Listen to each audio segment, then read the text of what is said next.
I have run the long line at the Caldera Range for 19 years, and in that time I have learned to read a man by the way he sets his gear down on the bench. Some men drop a rifle like it owes them money. Some set it down the way you'd lay a sleeping child in a crib.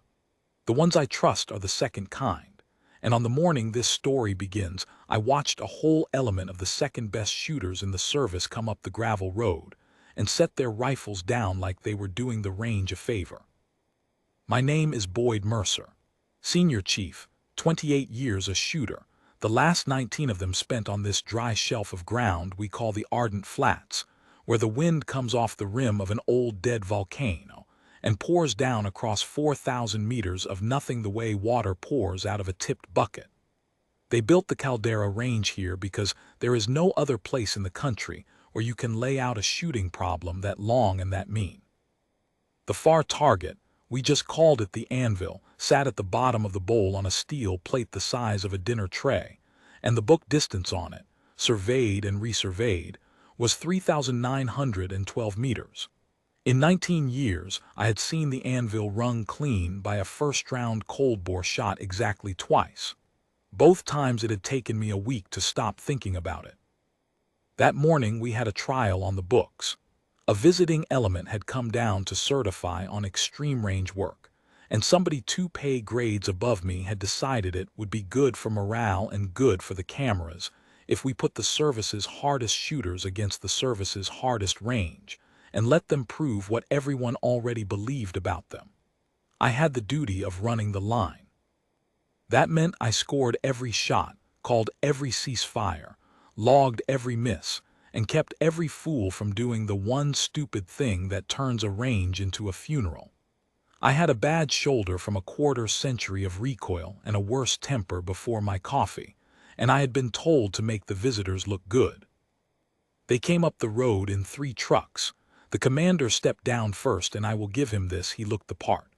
Tall, gray at the temples, a jaw you could have used to break rock, and the kind of calm that men wear when they have never once in their lives been the smallest person in the room. His name was Hollies. Commander Hollies, the man told me, like the rank was part of the name. Behind him came his shooters, 8 of them, and they moved the way that kind of man's shooters always move, loose and certain, already laughing at a joke none of the rest of us had been told. And behind all of them, last off the second truck, came a woman. She was not big. She came down off the tailgate without any fuss, set her own bag on her own shoulder, and stood a little apart from the laughing men the way a fence post stands apart from a flock of birds. She wore the same field uniform as the rest, a plate carrier over a camel blouse, sleeves down, everything covered and squared away, her hair pulled back hard and tucked under. There was dust already worked into the creases of her hands. She had a face that didn't ask for anything. Weathered. Level eyes that went once across the whole range, the benches, the wind flags, the long brown throat of the bowl, the anvil at the bottom of it, and then came to rest and stayed rested.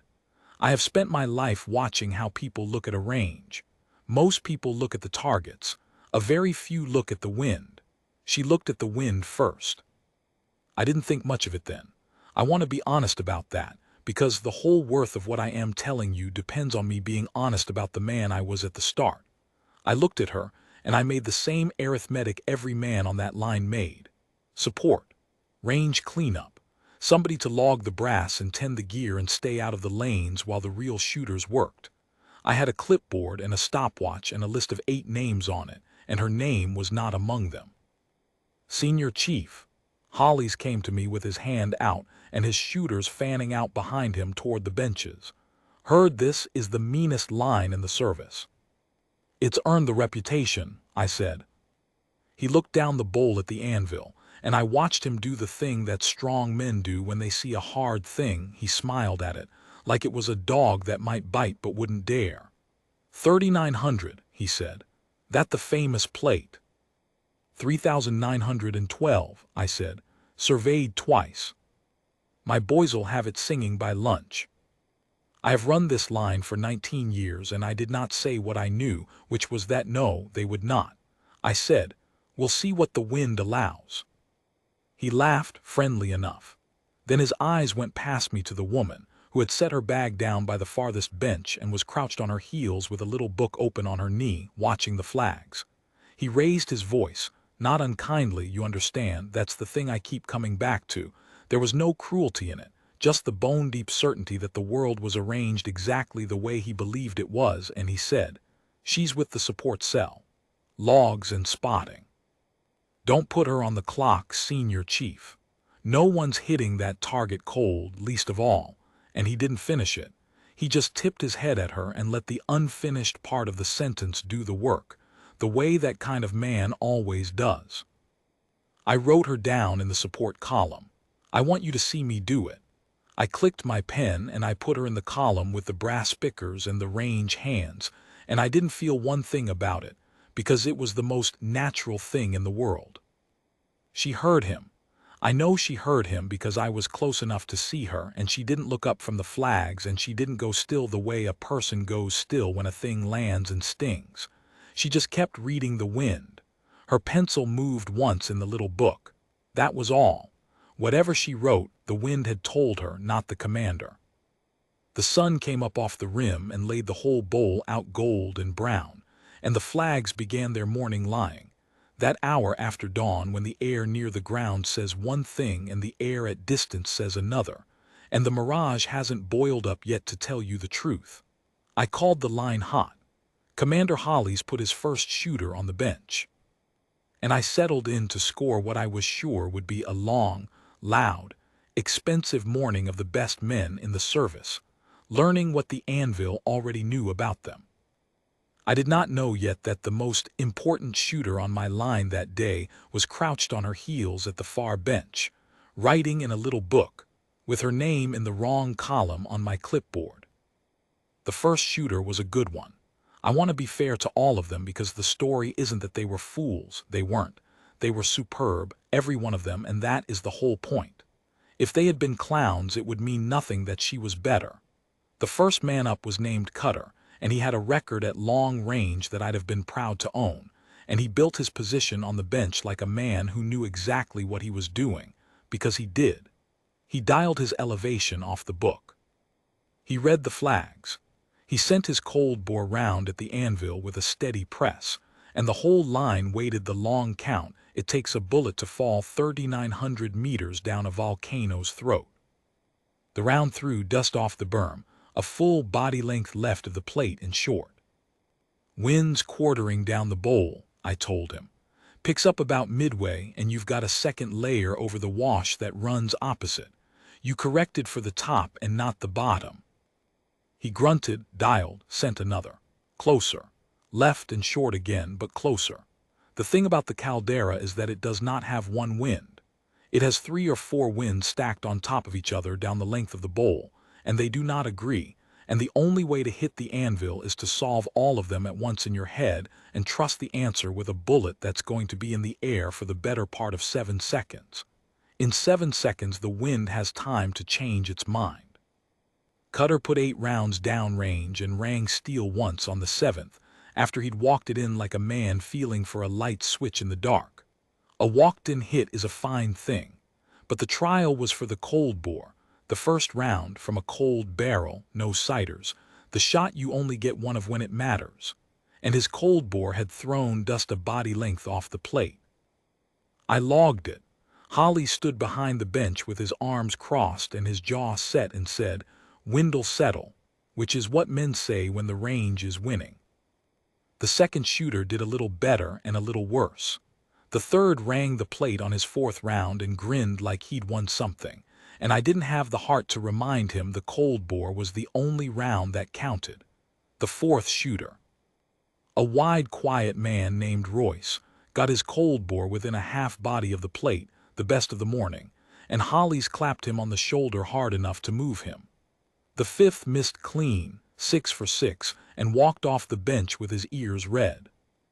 By the time the 6th shooter was building his position, the mirage had come up off the flats in long boiling waves, and now you could see the wind, see it, the air running like a river you could hold your eye against, and it was lying worse than ever, because the mirage tells you the wind at your end and says nothing about the 3 other winds waiting down the bowl. It was somewhere in the 6-shooter's string that I noticed the woman had moved. She hadn't moved much. She'd come up off her heels and drifted to a spot maybe 10 meters behind the firing line off to the side, where the morning light came across the bowl at a shallow angle. She had a spotting scope on a short tripod, set low, and she was down behind it on one knee with her eye to the glass and her little book open on the ground beside her, and she was not watching the shooters. She was watching the bowl. She'd watch a string of mirage boil up the length of it, then right. Watch the flag at the midpoint stand and then fold, then right. She had her bare hand held out flat at arm's length, turning it slowly in the air, feeling the morning the way you'd feel for fever on a child's forehead. Reading. Just reading. Round after round the best men in the service threw dust off the berm, and the woman in the support column read the wind and wrote in her book and said nothing to anybody.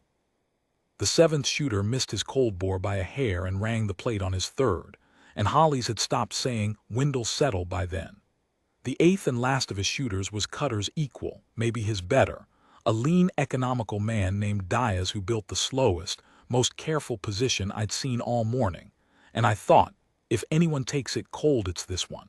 He lay on that bench for a long 4 minutes reading the flags before he ever touched the trigger. Then he sent it. Dust, left and short.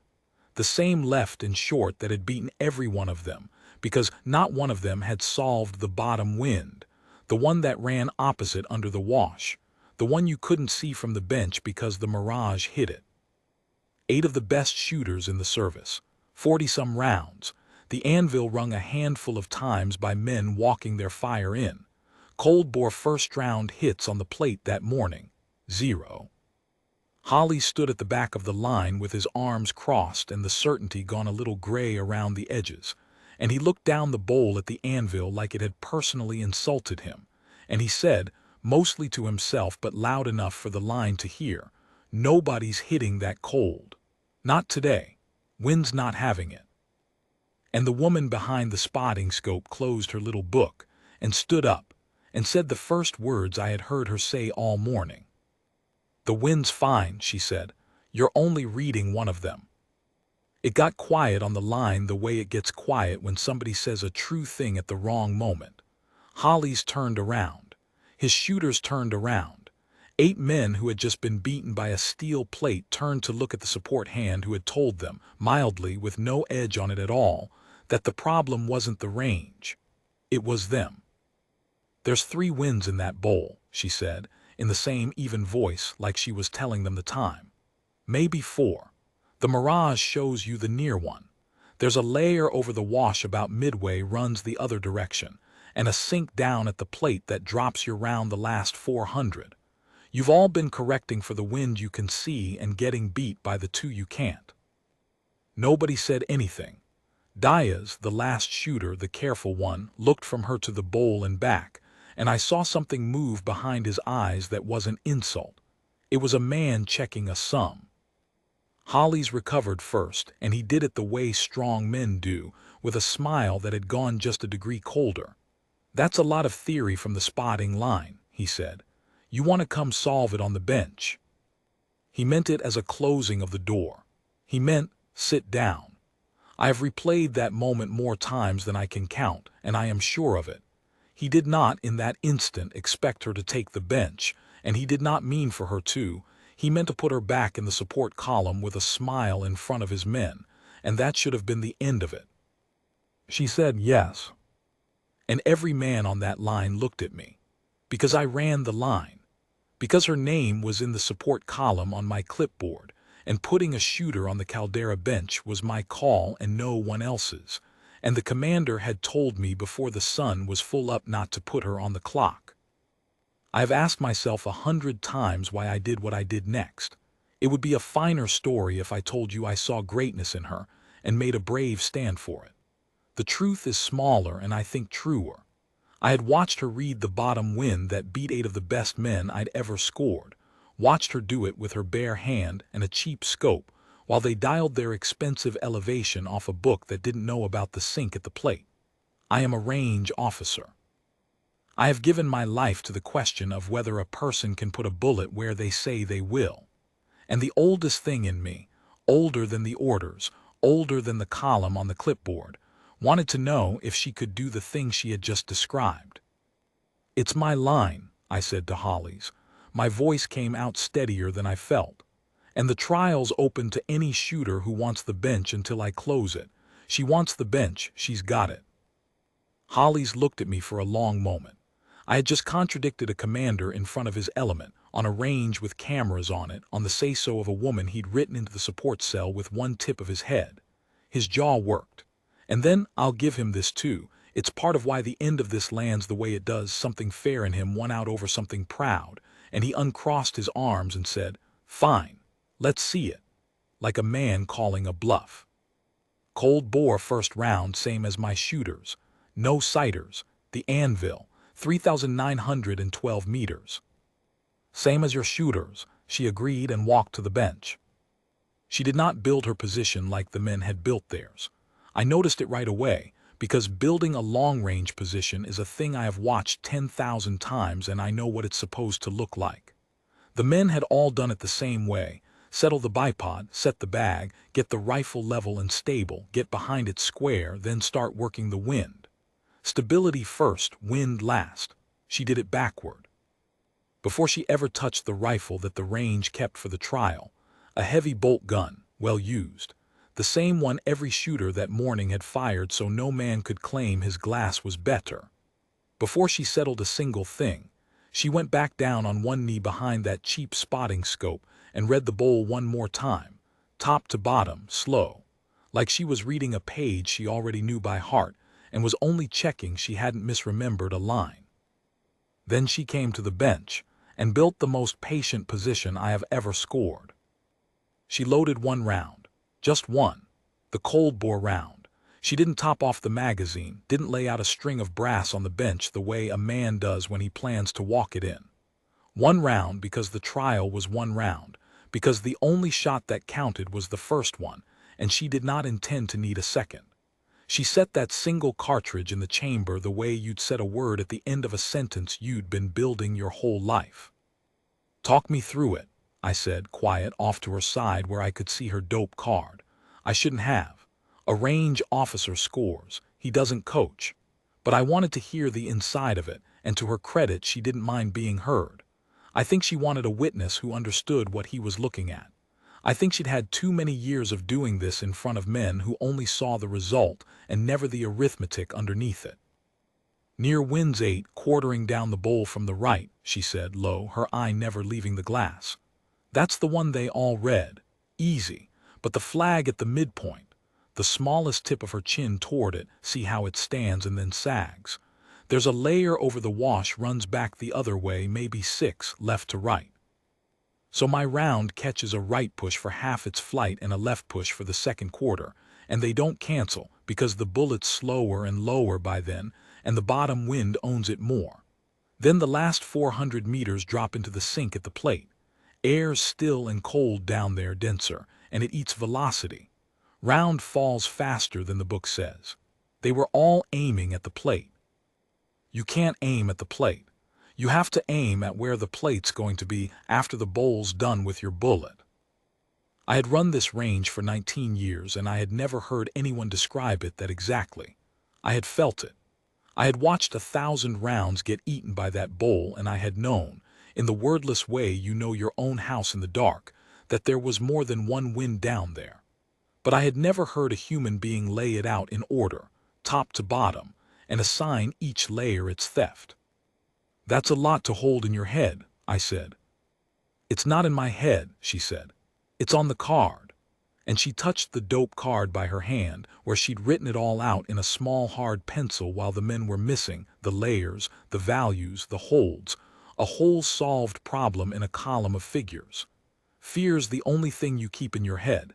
Everything else you write down so your hands don't have to be brave. I didn't understand that line then. I understood it before the day was over. She got behind the rifle, and then she did the thing that, of everything I saw her do, I have thought about the most. She didn't shoot. She was built, she was loaded, she had her solution. The bowl was as readable as it was going to get with the mid-morning mirage holding steady, and she came off the trigger and lifted her head a half-inch and waited. Hollis shifted behind her. His shooters watched. A few seconds went by and became more than a few, and a man at the back of the line muttered something about getting on with it. And still she waited, her eye on the midpoint flag, her bare fingers reading the air coming over the bench. "What's she waiting for?" Hollis said, not quite a question. "The mid-flag," I said. I'd seen it too, now that I knew to look. The flag at the wash had picked up a flutter, an extra few miles an hour gusting through, and the whole stacked solution she'd built depended on the middle wind being 6 and not 9. If she sent it into the gust, every figure on her card was wrong. So she held. She held while a commander and 8 of the best shooters in the service stood behind her, and the seconds stretched out long and uncomfortable. And she did not send a bullet into a wind she hadn't solved just because men were watching and waiting, and wanting her to fail or wanting her to hurry, which on a range can amount to the same thing. I timed it later off the range log because I'm a man who times things. She held that shot for 91 seconds, a minute and a half behind a loaded rifle on a hot line, with the commander who'd written her off standing at her shoulder.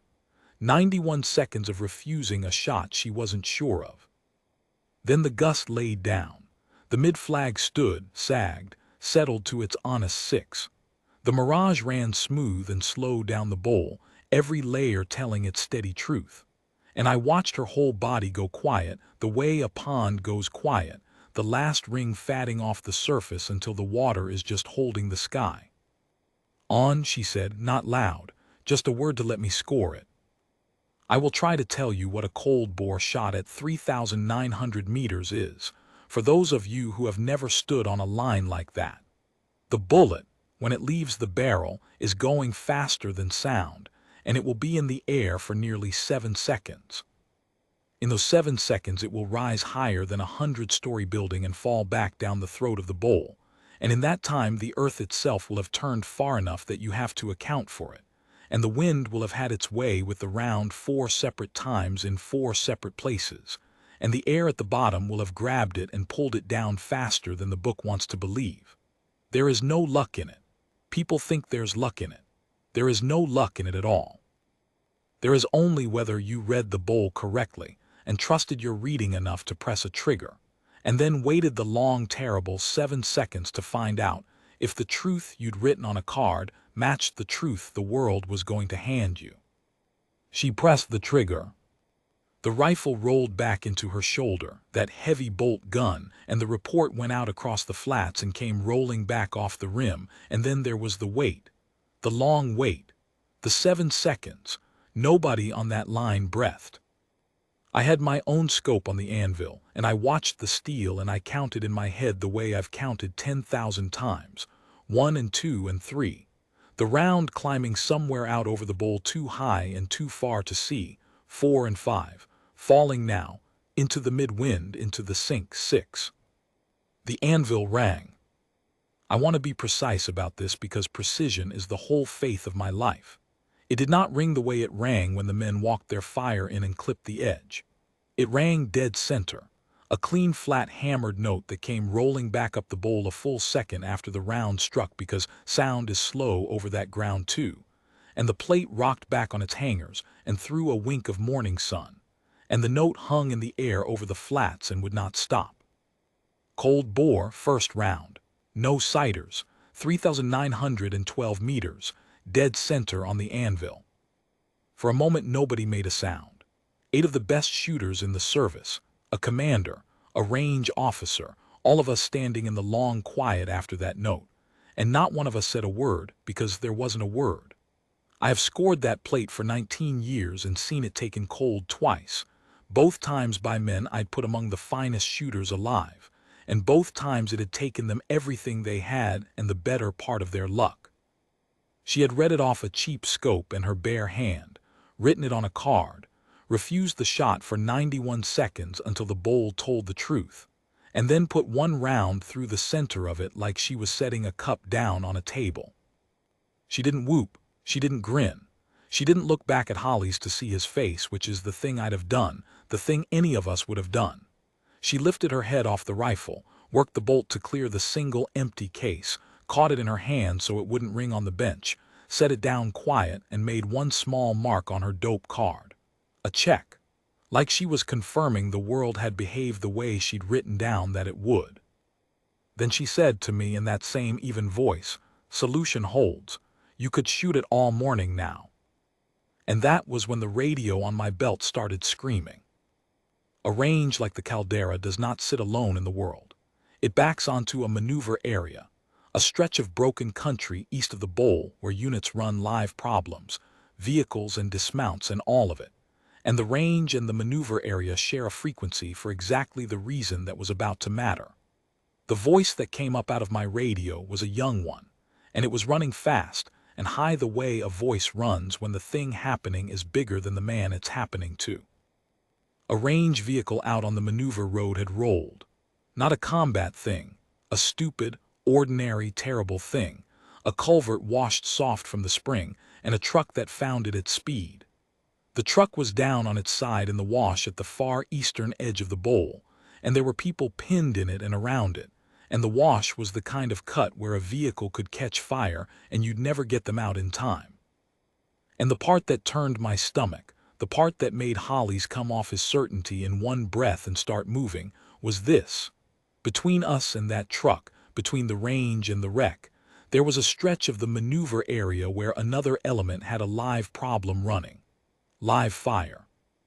Real rounds in the air, on a schedule, fired by men who had no idea the road below them had a rolled truck on it and people in the wash.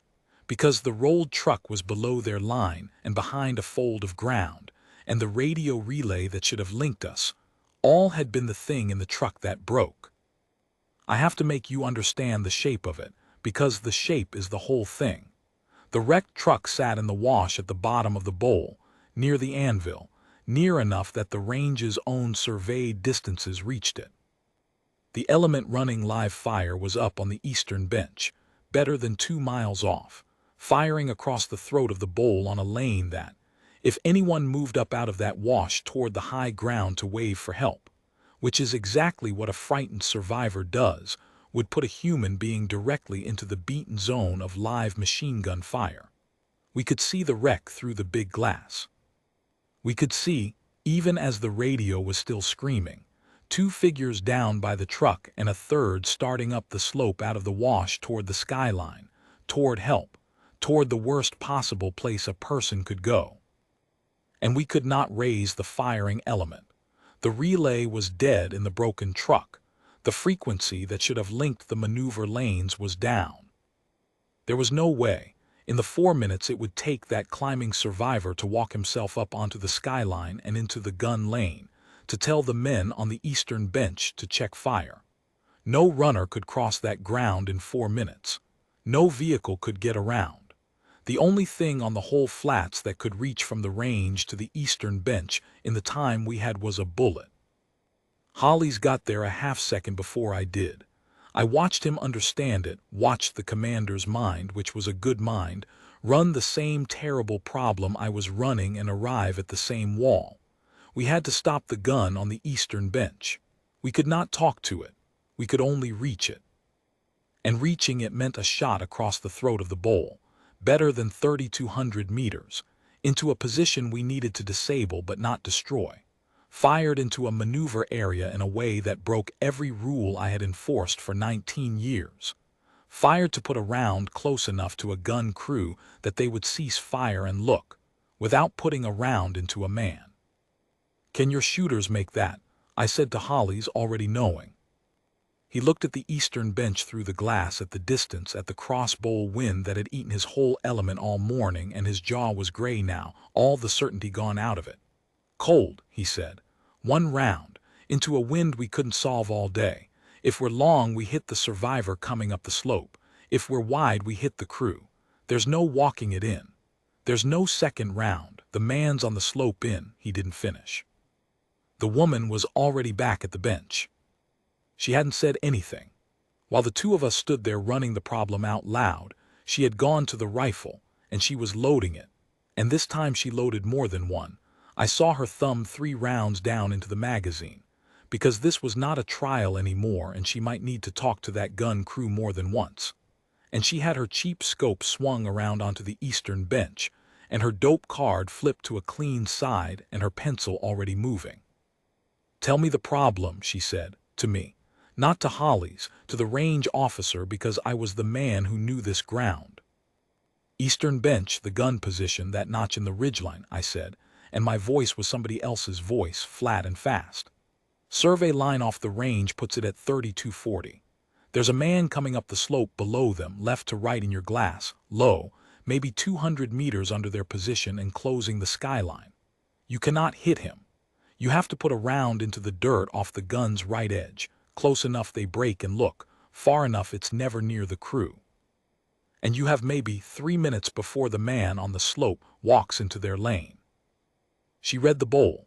Same as before, but faster, because the clock was real now and she knew it, and her hands did not get 1 degree less careful for knowing it. Top to bottom, the throat of the bowl, the same stacked winds running across the line of the shot now instead of down it, which made them worse, which made every layer a sideways theft instead of a drop. Her bare hand came up and turned in the air. Her pencil moved. Her lips moved over a number, correcting it, moving again. "Same winds," she said, half to herself. "Just crossing now instead of falling. Near one's 8 off the right. The wash layers the killer, it's running hard left to right at the midpoint. That's the one that'll throw me into the crew if I don't own it. And the sink at the bottom of the throat'll drop me into the slope, into the man, if I aim where the book says." She wrote, checked it, wrote again. "I have to come off the gun's right edge by a body and a half and trust the cross to walk it back into the dirt beside them. If the wash gust comes up like it did this morning, I wait it out. If it doesn't, I send." "You've got 3 minutes," I said. "Then I won't need the gust to lay down on its own schedule," she said. "I'll read it." She got behind the rifle.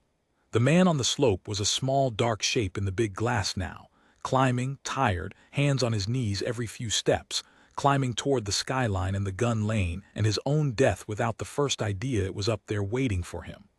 Up on the eastern bench, the gun crew worked their problem, firing in bursts on their schedule. No notion at all that the world below them had tipped sideways into the wash. 3 winds in the throat of the bowl, crossing. A survivor in the beaten zone in 3 minutes. 1 rifle on the whole flats that could reach across the distance, and behind it, a woman the commander had warned the room about before the sun was up. She didn't shoot. She waited. Same as before, exactly the same, her eye on the midpoint of the throat where the wash layer crossed, her bare fingers in the air, the loaded rifle still.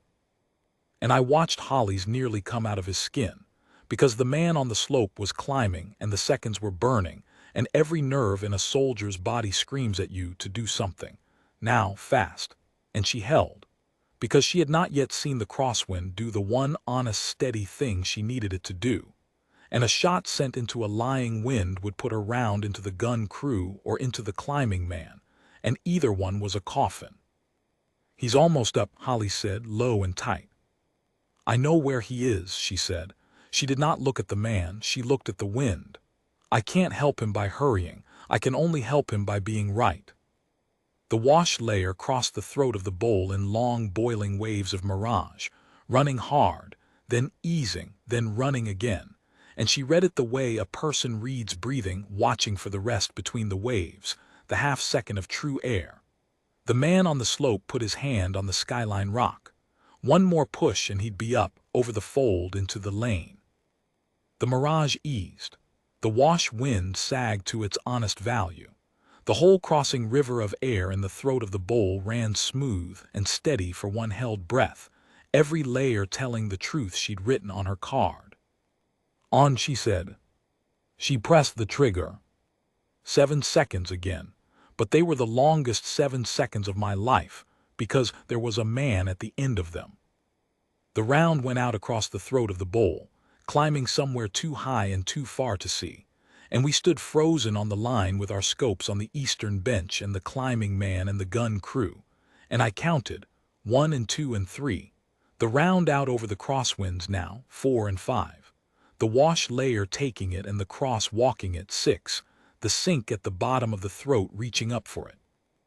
The dirt jumped off the ridgeline a body and a half right of the gun position. A clean fist of dust kicked up off the dead ground beside the crew, close enough to rattle their teeth, far enough it was never anywhere near a man. The gun stopped. I watched it through the glass.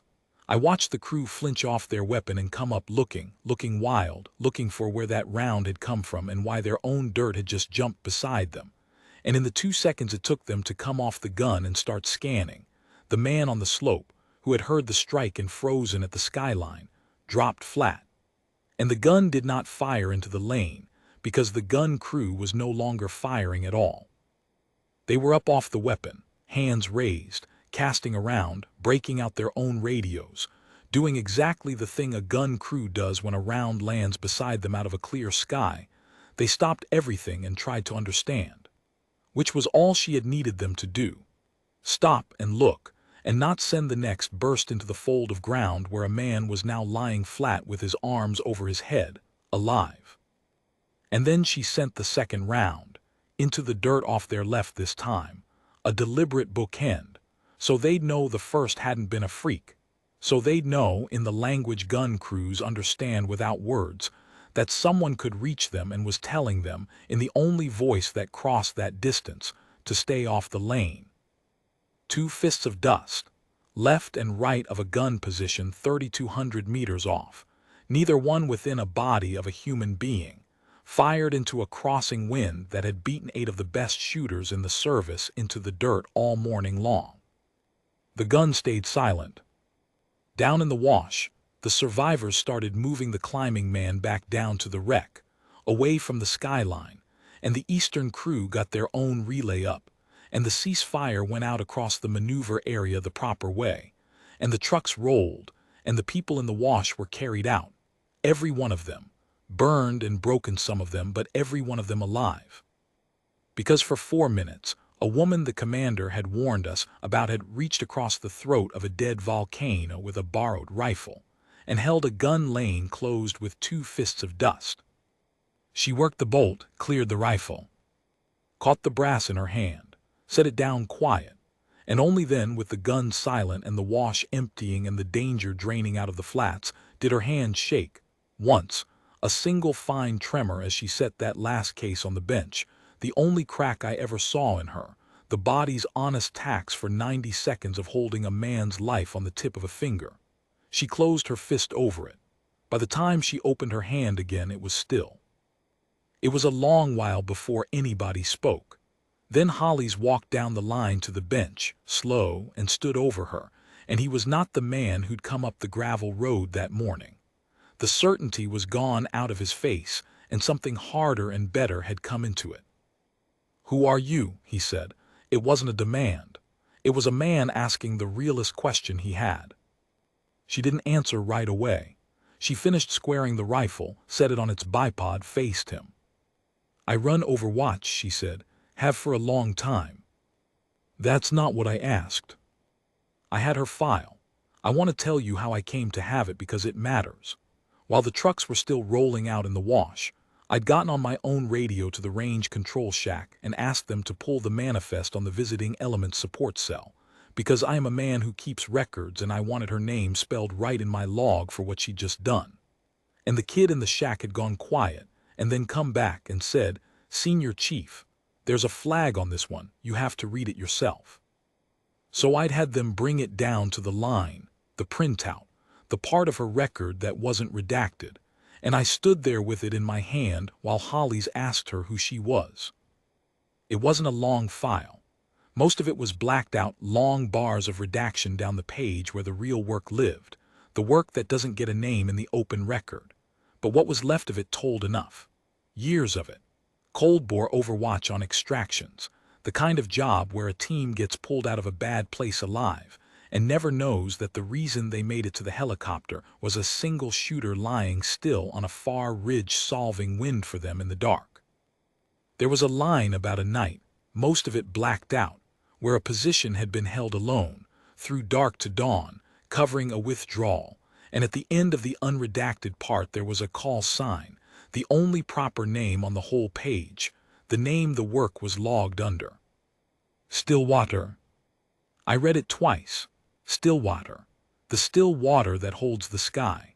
The pond that goes quiet until it's just holding the world, the way I'd watched her whole body go quiet behind the rifle before she sent the cold bore through the center of the anvil.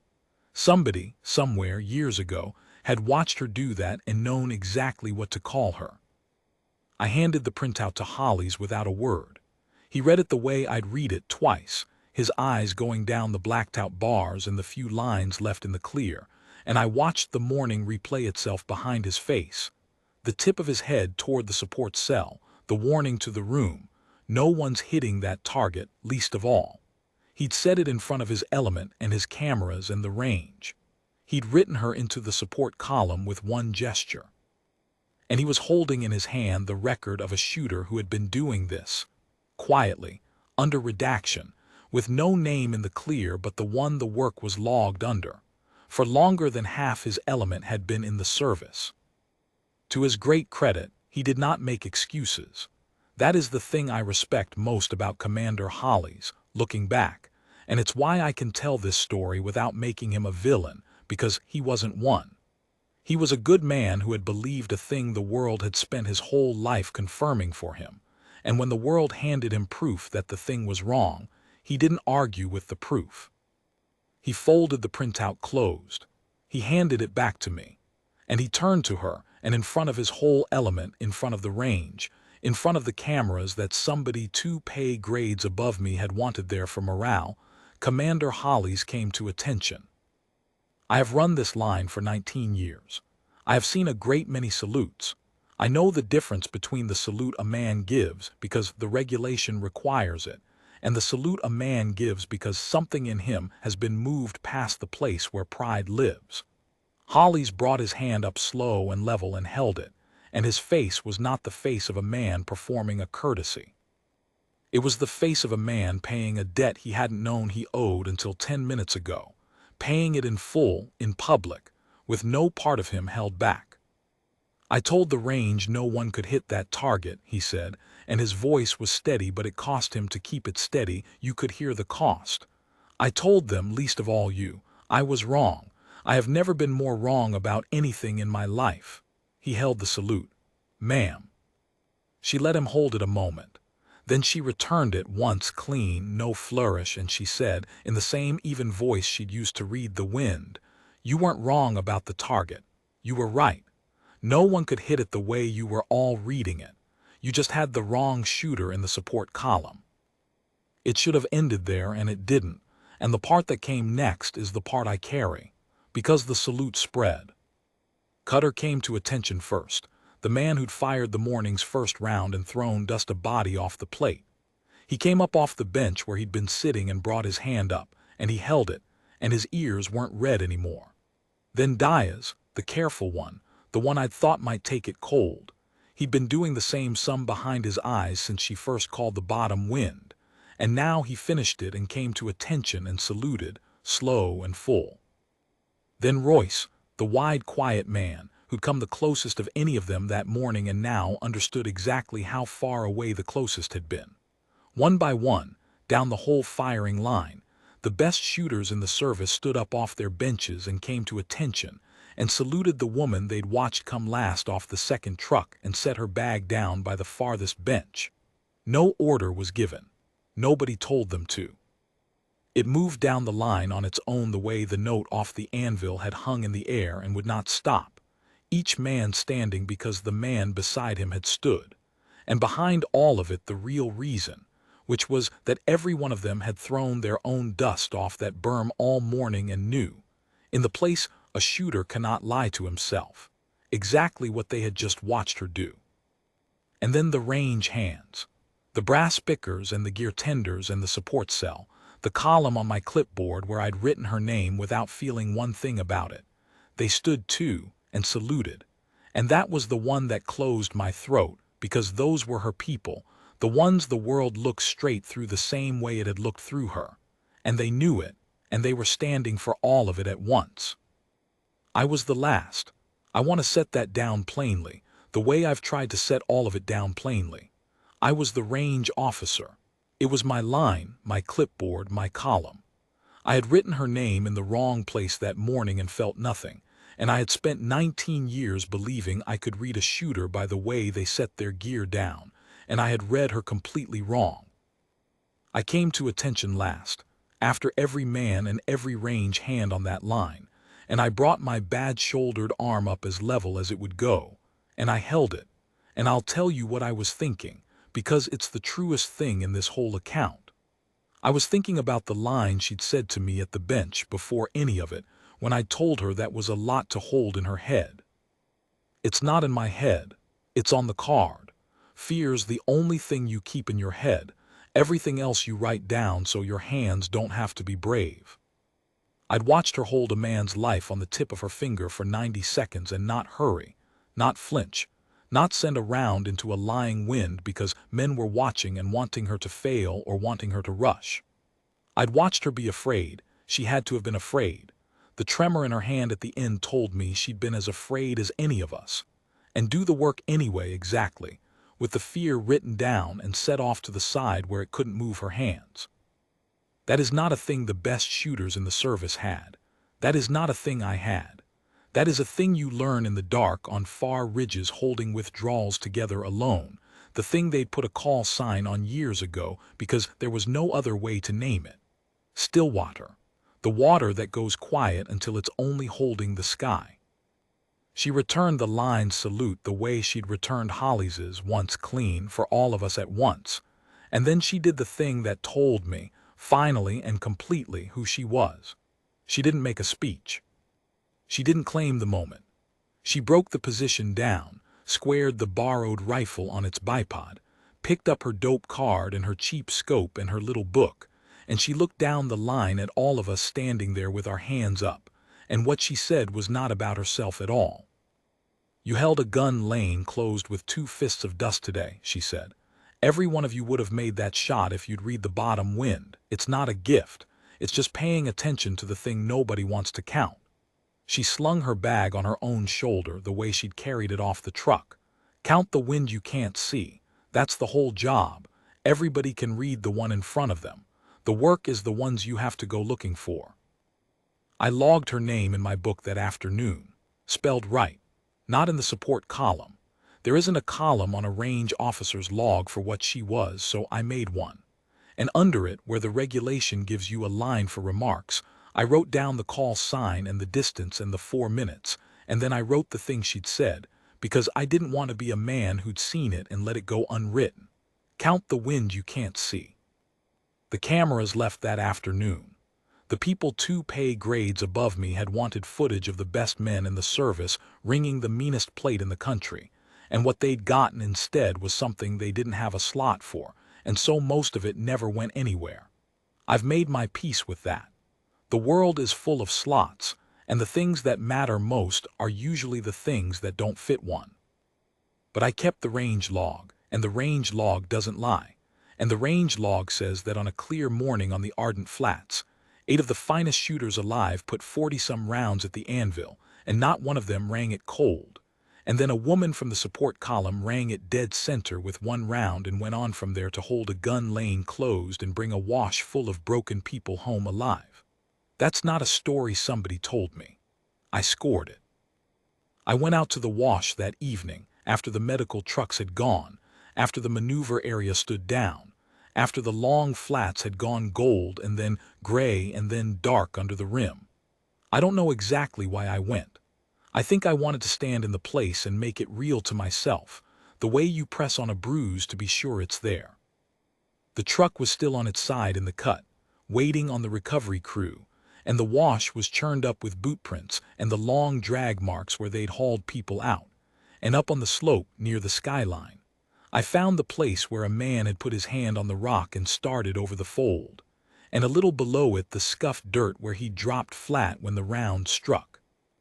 I stood on that slope and I looked back across the throat of the bowl, the whole black width of it, to the dark line of the firing benches better than 2 miles off where she'd lain behind the rifle, and I tried to imagine making that shot, and I couldn't. I've been a shooter my whole life, and I could not make my mind hold the size of it. 2 fists of dust, left and right of a gun, with a man's life in the gap between them, across all that crossing dark wind. There were people who would have called it luck if they hadn't seen the cold bore first. That's the thing the cold bore bought, I realized, standing there in the dark. Not just the certification, not just the score in my log. It bought belief. If she'd only made the live shot, the one that saved the wash, a man could tell himself it was a wild round that happened to land right, the kind of thing that happens once and never again, and he could go home and keep believing the world was arranged the way he'd always believed it. But she'd rung the anvil first, cold in front of everybody, after telling them exactly how, after refusing the shot for 91 seconds until the wind told the truth. She'd shown her arithmetic before she ever needed it for a life. So when the life came, there wasn't a man on that line who could pretend the save was an accident. She'd already proven it wasn't. The morning's trial, the thing that had looked like a contest and a humiliation, turned out to be the foundation the afternoon stood on. She'd earned the right to be believed before the moment came when belief was the only thing standing between a tired man on a slope and a gun lane. I thought about my 19 years on that line. I thought about all the shooters I'd scored and sorted and filed into columns, and how sure I'd been, every single time, that I could tell by the way a person set their gear down. I'd been right a lot. That's the trap of it. You're right enough of the time that you stop checking, and the times you're wrong slip past you because you've stopped looking for them. The same way the men had stopped looking for the bottom wind, because the wind in front of them was easy and visible and enough to explain most of their misses. I'd had a shooter come off a truck and read the wind before she read the targets, and I'd filed her with the brass pickers without a flicker of doubt, because she was the wind I wasn't counting. The one I had to go looking for, and I hadn't gone looking. It humbles a man, that. It's supposed to. I've come to think that's most of what the job is, finally, not the scoring and the ceasefires and the logs, but staying humble enough to keep checking the columns you're most sure of. The wind in front of you is easy. Everybody reads that one. I saw her once more before the element rolled out the next morning. She was by the trucks in the gray light, squaring her own gear the way she squared everything, and I went over because there was a thing I needed to ask her, a thing that had kept me up. That line you said, I told her, about writing the fear down so your hands don't have to be brave, where'd you learn that? She was quiet a moment, the way she'd been quiet behind the rifle, the stillness that wasn't empty but full of something held. On a ridge a long time ago, she said, covering people who didn't know I was there. You can't do that work with your hands shaking, and you can't make your hands stop shaking by telling them to. So you learn to take the fear and set it down somewhere, on a card, on a number, on the next small thing you have to do, and you leave it there, and your hands go on without it. She looked out across the flats, toward the bowl, the anvil just catching the first edge of the sun down at the bottom of it. It's not that you're not afraid. Anybody who tells you they're not afraid out there is lying or useless. It's that you don't make the afraid part hold the rifle. You give the rifle to the part that did the arithmetic. The part that counts the wind you can't see, I said. The smallest thing moved at the corner of her mouth, not a smile. The country 2 steps before a smile. That's the part, she said. She finished with her gear. She put her bag on her own shoulder, and before she got up into the truck she looked back at me, the range officer who'd written her in the wrong column and come to the salute last, and she said the thing I've carried longest of all the things from those 2 days. You let me on the line, she said. Holly's told you not to, and you let me on anyway. You want to know what that was? She didn't wait for me to answer. That was you counting a wind you couldn't see. Everybody on that line read me the same way at first. You're the only one who looked again. I didn't have anything to say to that. I'm not sure there was anything to say. I've been carrying the morning around as my own small shame, the column, the clipboard, the nothing I'd felt writing her name in the wrong place, and she'd reached into it and found the one moment in it I could be something other than ashamed of, and she'd handed it back to me named. That was her whole way, I understood then. She'd done it to Holly's too, at the bench, after the salute. You weren't wrong about the target. You just had the wrong shooter. She never left a man on the floor of his own mistake. She always showed him the way back up, the foothold in it, the thing he'd done right inside the thing he'd done wrong. It would have been so easy for her to be bitter. She'd earned bitter. The world had filed her with the brass pickers her whole career, and only ever looked again when it had no other choice, when the gun lanes were open and the cold-bore men had all missed. Anybody would forgive her a hard word. She didn't spend them. She spent footholds instead. The trucks rolled out in the early light, down the gravel road and off the flats, and I stood by my bench and watched them go. And the dust hung gold behind them in the new sun and then settled, and the range was quiet, and the anvil sat at the bottom of the bowl with one clean fresh strike dead in its center where a cold round had rung it true. I'll tell you what stayed with me in the months after, because a thing like that doesn't end when the trucks roll out. It settles into you and keeps working. The way around keeps falling down the throat of the bowl long after the report has died. I went to see the people from the wash, some of them, as they mended. The young driver of the rolled truck, a kid barely old enough to have the wheel, who'd carry the limp in his leg the rest of his life, and would walk on that leg for 60 years he'd otherwise not have had. The man who'd climbed the slope toward the skyline, toward help, toward the gun lane, a steady older sergeant who'd done exactly the right human thing, gone for help, and had no way of knowing the right thing was about to kill him. He didn't know, when I found him in the ward, that anyone had stopped a gun for him. He knew there'd been a wreck, and he knew he'd heard a round strike the rock above him and dropped flat on instinct, and he knew he'd lived, and that was all he knew. I told him the rest of it. I told him about the woman in the support column and the cold-bore anvil, and the 2 fists of dust across the throat of the bowl. He listened to all of it, this hard old sergeant, and when I was done he was quiet a long time, and then he said the thing that people say when they've just learned how close it was, the thing that isn't really words, just a long breath let out slow. And then he said, "I never even saw her." And I said, "No, that's rather the point of her. The people she covers almost never do. That's the part the world doesn't have a slot for, and it's the part I've come to think is the whole truth of her, and of a lot of people like her that the world files in the wrong columns. The work that saves you is most often work you never see. The wind that beats you is the one you didn't count. The shooter who holds the lane closed is lying still on a far ridge you'll never look at, doing arithmetic in the dark on your behalf, wanting nothing from you, not even to be seen. Holly's got his salute in and his shooters got theirs and I got mine in last, and all of that was right and good and I'd do it again. But the sergeant in the ward who never saw her, who'd have walked into the gun lane and died still believing the world was a simpler place than it is, he's the one who tells you what she actually was. She was the wind you can't see, working in your favor for once, counting on nobody to count her. I kept running the line. I still run it. But I run it as a different man than the one who said her name in the support column without a flicker, and I'll tell you the difference, because it's small and it's everything. Now, when a shooter comes off a truck and sets their gear down, I still read them the old way. I can't help it. 19 years is 28 years now and the habit's in the bone. But I've learned to do the thing she did at the bench before every shot. I read them and then I wait and I look again.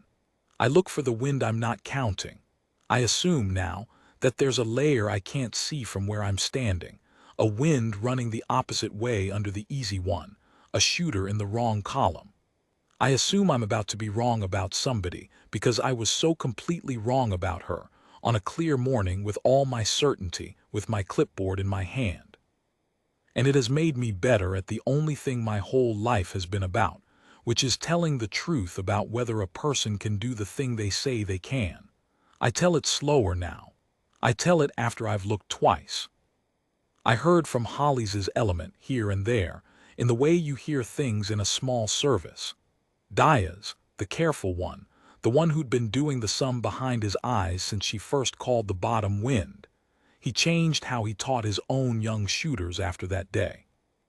Word came back to me that he'd started making them read the whole bowl before they read the target, top to bottom, made them write out every layer on a card and account for the ones they couldn't see, made them hold a shot rather than send it into a wind they hadn't solved.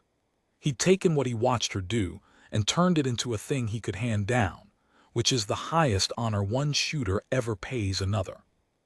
Cutter, the man who'd fired the morning's first miss, told somebody who told me that he'd kept his cold-bore target from that day, the one with his round a full body off the plate, and pinned it up where he'd see it, not to shame himself, but to remember the morning he learned the difference between a fine shooter and what she was. And Hollies, Commander Hollies, who'd warned the whole range no one could hit that target, least of all her, Hollies never once, that I heard, told the story with himself in a kind light. He told it the way it happened. He told the part where he was wrong, every time out loud, to young officers who needed to hear that a man could be that sure and that wrong at once and survive it and be better for it. There are worse things to be remembered for than the grace to tell the story straight when the story makes you small. He could have buried it. He told it instead. I respect that nearly as much as I respect the shot. There's a young range officer I'm training up to take the line when my shoulder finally quits for good. He's good. He's sure of himself the way the good young ones are, the way I was, and that sureness is most of what makes him good and all of what's going to get him into trouble someday if nobody tells him. So I tell him. I tell him the story I've just told you, the cold-bore anvil and the 2 fists of dust and the woman in the support column. And at the end of it I tell him the one thing she left me with, the thing I wrote in my log under the line for remarks, and I'll leave you with it too, because it's hers and not mine, and it's the truest thing anyone ever said on my range. Count the wind you can't see. Everybody reads the one in front of them. The easy one, the visible one, the one the mirage shows you, the one that explains most of your misses and lets you go home believing the world's arranged the way you always thought. That one's free. That one takes no courage and no looking. The work, the whole work, the only work that ever mattered on my line or anywhere else I've stood is the wins you have to go looking for, the layer over the wash, the sink at the plate, the shooter you filed with the brass pickers. The person the world looks straight through, who's been holding your lane closed in the dark the whole time, asking nothing, named only by the work, still as standing water, holding up the whole sky while you never once thought to look up. I looked the second time. It's the best thing I ever did on that line, and it's the smallest, and she's the one who taught me the difference. The anvil still sits at the bottom of the bowl with her strike dead in the center of it. I've never had it repainted. Some mornings the light comes off the rim and catches it just right, and the whole plate winks gold down there at 3,900 meters. And I stop whatever I'm doing and I look at it. And I count the wins, all of them. The ones I can see and the ones I have to go looking for. And I think about a woman who came off a truck last and set her bag down quiet and read the wind before she ever read the target. And I am grateful, every single time, that for once in my life I looked again. The young one asked me, the last time I told it, whether I thought she knew what she'd done to all of us that day. Whether she knew she'd turned a commander and his element and an old range officer inside out, whether she carried that around with her, the way the rest of us carry it. And I told him the truth, which is that I don't think she gave it a single thought after the trucks rolled out. I think she went on to the next far ridge and the next withdrawal and the next lane that needed holding, and read the next wind nobody else was counting, and saved the next people who'd never see her, and never once looked back at the morning she made the best shooters in the service stand up off their benches. That's the part of her I'll never have. The being undeniable was the easy part for her. The not needing anyone to see it, that was the whole of her. She held up the sky and asked nothing and was gone by morning, and left a strike dead in the center of the meanest plate in the country and a line in an old man's log, and that was enough for her. And somehow, all these years later, it has had to be enough for me too. Count the wind you can't see. Look again. She's still out there somewhere doing both, I'd wager, in the dark on a ridge, holding a lane for people who'll go home and never know her name. The least the rest of us can do is learn to look up.